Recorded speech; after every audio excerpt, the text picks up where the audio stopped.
I've decided to tell you how I study each language that I'm studying. I'm currently studying French, Korean, and Japanese, and I have different levels for each language. For example, my French is B2 plus C1, and my Korean, I would say, is about B1, and my Japanese is absolute beginner.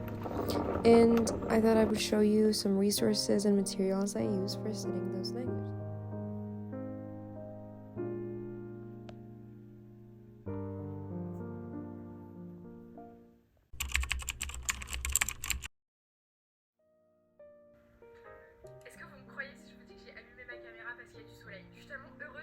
Since I go to a French class, most of my studying and writing happens in the class and as well as speaking. But as far as listening and self-practice goes, I like to watch YouTube videos, and I usually get the transcriptions of the videos to study and find new slangs. As I'm doing here, I can copy the link to the video and paste it in the transcribed site. This one is a manual one, like you have to write your transcription yourself or like take notes if you want. But if you're like me and you prefer the website do the transcription for you, you can use the Note GPT. You just paste the link and it generates a transcription for you. It also gives you summaries, flashcards, and other things. I think it has so many options you can choose from. I also want to say that I don't do this for every YouTube video that I watch, because that would be just so frustrating. I just do it for the ones that I see that has some slang words or some phrases that I want to learn to use, or the subject just interests me. I think at this point everyone knows about this application, but you can use this to listen to audios or watch videos and answer questions about those videos and audios. There's so much to listen to or to watch. There's also level adaptation. You can choose what level you want to practice.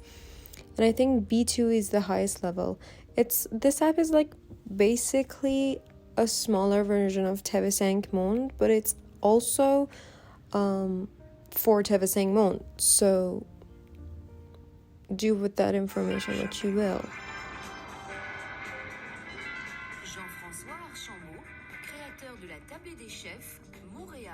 Canada. Dans les pays riches, nombreux sont ceux qui ne parviennent plus à s'offrir régulièrement 3 repas par jour. Pour y remédier, cet ancien manager dans l'hôtellerie a décidé de demander aux chefs étoilés. The next one is the most used podcast application, especially in my class. It's called RFI, and it is basically a French podcast app. One of my favorite things about this app is that you can find so many accents in this app. Like it has the African accent, the Moral accent, it has the Parisian accent, and so much more. Bonjour Fabrice Arfi. Bonjour. Muammar Kadhafi et Nicolas Sarkozy, alors ministre, se rencontrent. 남편이 30대 초반인데 요즘 갑자기 체중이 늘고 피곤해했어요. 걱정이 많으시겠어요. I think at this point you've seen me show this book 3,000 times in my vlogs, but it's the Ihwa book. I'm using the third book, book 3.1. It's for B1. And then after that I'll move on to book 3.2, which is for B2. And I think this book is very well structured, and it has enough grammar and vocabulary to get you going, but the grammar explanations are not that helpful. So if you're a beginner, I really recommend using Talk to Me in Korean books. Finish the 10 level books, and then you can start from the third book of the Ihwa series. It's just gonna make things much easier for you. 술을 마시는 경우가 많은데 이것은 일시적인 효과는 있지만 건강을 위험해서는 다른 방법을 찾는 게 좋다.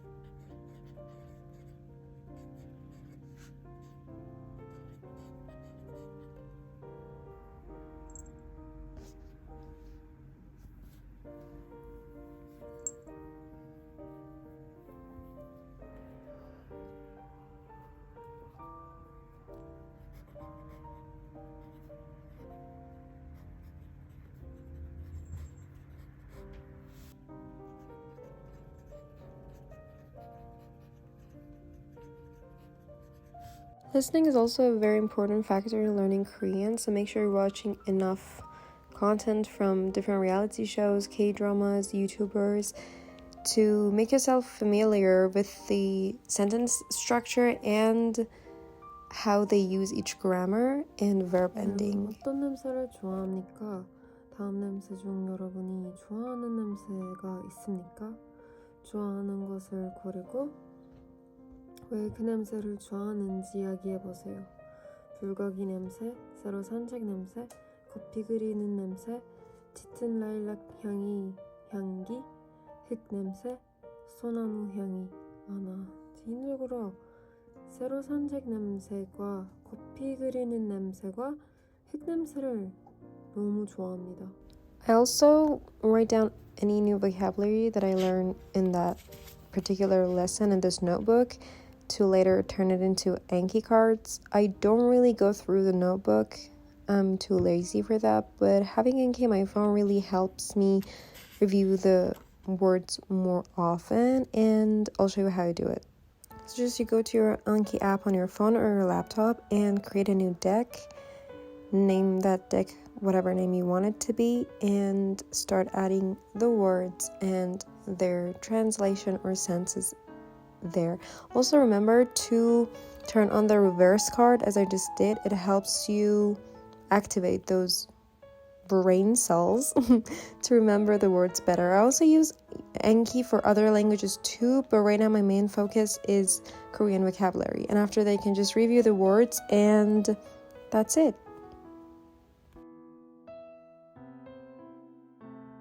Let me tell you that Naver Dictionary has been my best friend during my whole time learning Korean. It has the translation of the words, sample sentences with the words, correct pronunciation of the words. It's just your best friend when learning Korean. I wish every language had a dictionary like this one. It's just such an amazing app. 사람.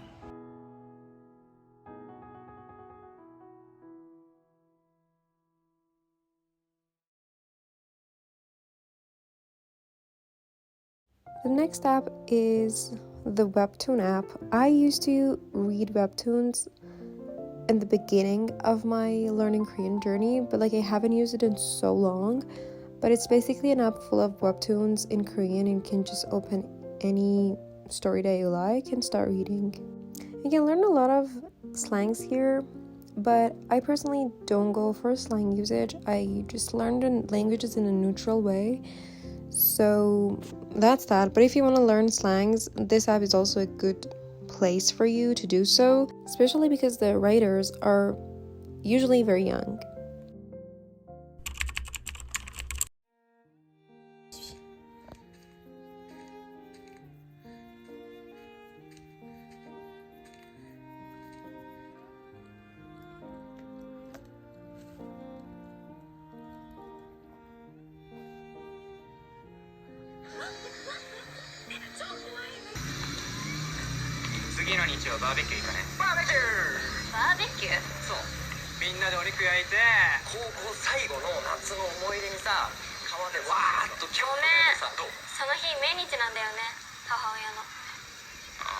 I'm so new to this language that I don't even know if I can recommend you anything, but I'm just trying to immerse myself to the language by watching Japanese shows. Right now I'm watching Alice in Wonderland Season 2, and also by learning the grammar and the alphabet, of course.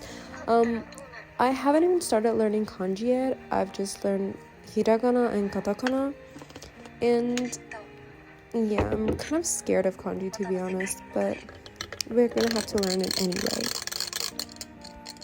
I study with Japanese from Zero books and Genki book number 1. These two are kind of complementary to each other because I like how the Japanese from Zero extends the grammar for you and explains everything, and I also love the pace of teaching vocabulary in the Genki books. So I just mix them up together, and that's that. But today I studied Genki because I just bought the book recently and I haven't done much of it yet, so I decided to start it off in this video.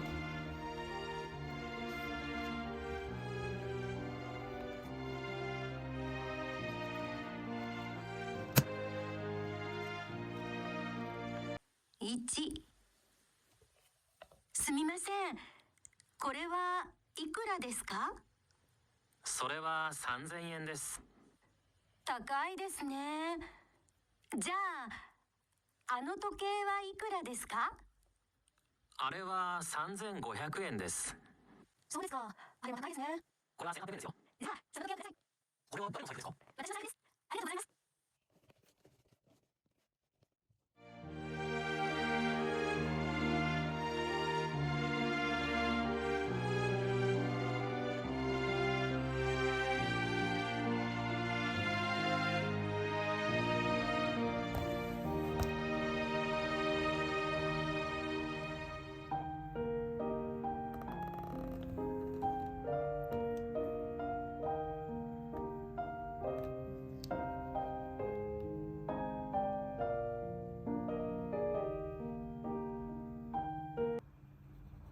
64,500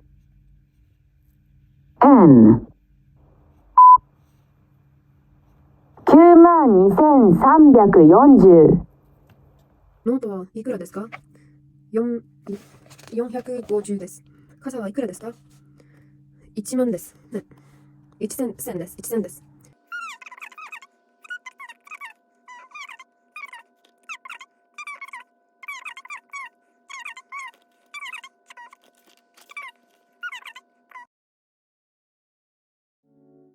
The first app is the kanji teacher. You can practice kana and kanji, vocabulary, and so much more with this app. It takes time to get used to how this app works, but once you get used to it, you're good to go. Petals everywhere, pink and cute we share, love without a care. Satori Reader is a very cute app full of short stories with pronunciation. You can also adjust the alphabet, like you can use kana or kana and kanji, and it's really good. It's beginner friendly, it's intermediate friendly, advanced friendly. You can use it with all levels, and it has so many topics and stories that will never end. You can just keep reading and reading and you won't get tired of it.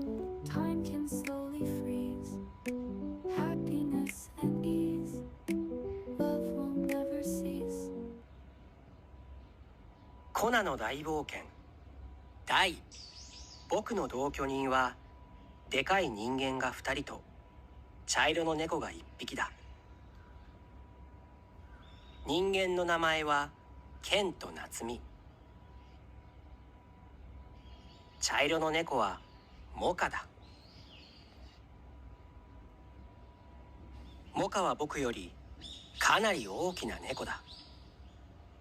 この家に来た時は僕とモカは同じ大きさだった。けれどこの3年の間にモカは僕の2倍になった。言い遅れた。 This last app, it's called Iago, and I'm pretty sure it's not useful at all, but it just seemed so fun that I downloaded it. It's just basically a girl with her parrot, and they make Japanese conversations with you. You just practice your pronunciation and every day speaking with them.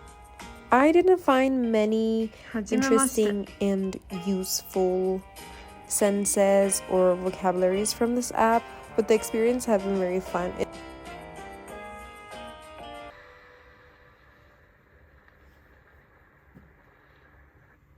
And that's everything I'm currently using to study the languages that I'm studying. I hope you guys enjoyed this video, and I'll see you in the next one.